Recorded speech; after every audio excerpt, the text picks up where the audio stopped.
یوسل او درې دیرشم درس د النساء سورت او 91 آیات. اوس د دریم قسم منافقانو ذکر کیږي. اعوذ بالله من الشیطان الرجیم، بسم الله الرحمن الرحیم. الله تعالی فرمای ستجدون ضرب تاسو پیدا کړئ آخرین نور داسې منافقان یریدون چې دوی بغواړي ان چې یأمنو په امن کې شي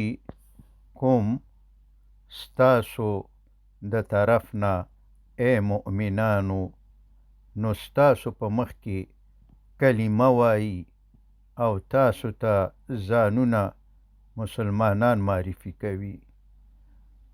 ویأمنو او امدارنګه غواړي چې په امن کې شي قومهم د خپل قوم د طرف نه، نو د دې دپاره د هغوی په مخ کې د مسلمانانو پورې ریشخند وهي او د بوتانو عبادت او نور د کفر عملونه کوي تر څو چې هغوی ورباندې اعتبار وکړي. کلما او دا دریم قسم منافقان چې کلما ارکله ردو وبلل شي وغوښتل شي الال فتنتی فتنی تا فساد تا ارکسو نسکور پریوزی پړ مخه پریوزی فیها په هغې فتنه کې، یعنی که کفار د مسلمانانو په ضد د جنگ پلان جوړوي نو دوی د مسلمانانو سره چې کم د منافقت وعدې کړي دي په هغې وعدو خیږي او خپل ملاتړ د کافرانو او مشرکانو سره کوي، چې دا قسم منافقان د مسلمانانو دپاره ډیر خطرناک دي، ځکه چې د یو طرف څخه د مسلمانانو د لاسه یو قوت چې دوی د خپل ځان دپاره حساب کړی وو هغه د لاسه وځي، او د بل طرف نه د مسلمانانو داسې یو دښمن په جنگ کې زیاتیږي چې دوی یې نه تیاری نیولی وي او نه ترې خبر وي. فإن نو که چیرته لم یعتزلو دوی ډډه ونه کي د جنگ کولو نه، یعنی که چیرته دا منافقان څنګ ونه کي د جنگ نه کوم د ستاسو سره، ویلقو او درخواست ونه کي او غوښتنه ونه کړي الیکم تاسو ته السلامه د صلحې، ویکفو او ونه نیسي او منع نه کړي ایدیهم لاسونه خپل د جنگ نه ستاسو سره، فخذو نو نیسئ هم هغوی، وقتلوهم او وژنئ هغوی، حیثو هر چیرته ثقفتمو چې پیدا کوئ هم هغوی، و اولئکم او دغه منافقان چې دي جعلنا مونږ ګرځولی مونږ درکړی دی لکم تاسو ته علیهم په دوی باندې د دوی خلاف د جنگ کولو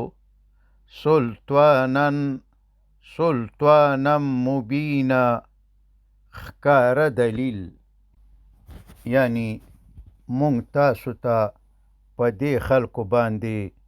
د لاس اوچتولو ښکاره او څرګند اختیار درکړی دی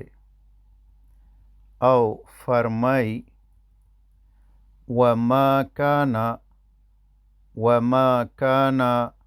او ندی جایز لمؤمن یو مؤمن ته ان چې یقتل وجنی مؤمنا یو مؤمن یعنی یو مؤمن ته د بل مؤمن مرګ او وژل جایز ندی الا مگر دا چې خطأً په خطا او غلطۍ سره وي ومن او څوک قتل چې قتل کړي مړ کړي مؤمنا یو مؤمن خطأً په خطا سره قاتل ګناهګار نه دی خو کفاره به ورکوي فتحریرو نو کفاره ازادول دی رقبتن د یو غلام مؤمنتن مؤمن خزوی او کنر ودیتون او دیت یا د وینې قیمت مسلمتون ورکول دی الی اهله د هغه مقتول یا وژل شوي کورنۍ ته الا مگر ان چې یصدقو هغوی ورته وبخي یعنی چې د مقتول یا وژل شوي وارثان ورته دیت معاف کړي نو بیا به نه ورکوي دا چې دیت څومره دی او څنګه ورکول دي انشاءالله وروسته دا راځي فإن او که چیرته کان وی اغا وژل شوی کس یا مقتول من قوم عدو لکم د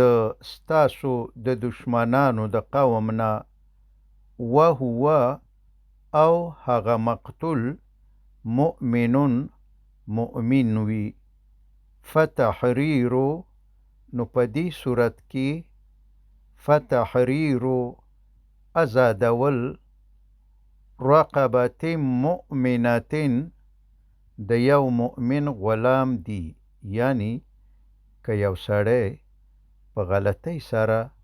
د مسلمانانو د دښمنانو د قوم څخه یو مسلمان مړ یا قتل کړي نو په دې صورت کې ګناهګار نه دی دیت یا د وینې قیمت ورباندې نشته خو د یو مؤمن غلام ازادېدل ورباندې واجب دي وإن او که چیرته کانا وی آغا مقتول یا وژل شوی کس من قوم د داسې یو قوم نه بینکم و بینهم چې ستاسو او د هغوی په منځ کې میثاق یو عهد او د صلح تړون وي فدیتون نو په دې صورت کې فدیتون دیت یا د وینې قیمت مسلمتون ورکول دی الی اهله د مقتول یا وژل شوي کورنۍ ته وتحریرو او ازادول دی رقبت مؤمنتن د یو مؤمن غلام که ښځه وي او که نر فمن نو څوک چې لم یجد نشي پیدا کولی پیدا نکړي مؤمن غلام یا وینځه چې آزاده کړي فصیامو نو روژې نیول دي شهرین 2 میاشتې متتابعین پرلپسې د پاره د قبلولو د توبتن د توبې من الله د الله تعالی د طرفنا وکانا او دی الله تعالی علیما عالم حکیما حکمت والا ومن او څوک یقتل چې قتلوي چې وژني مؤمنا یو مؤمن متعمدا قصدا فجزاؤه نو د هغه جزا جهنم دی خالدن چې همیشه به وي فیها په هغه کې یعنی چې همیشه به وسیږي په جهنم کې وغضب او غضب به کوي الله تعالی علیه په هغه باندې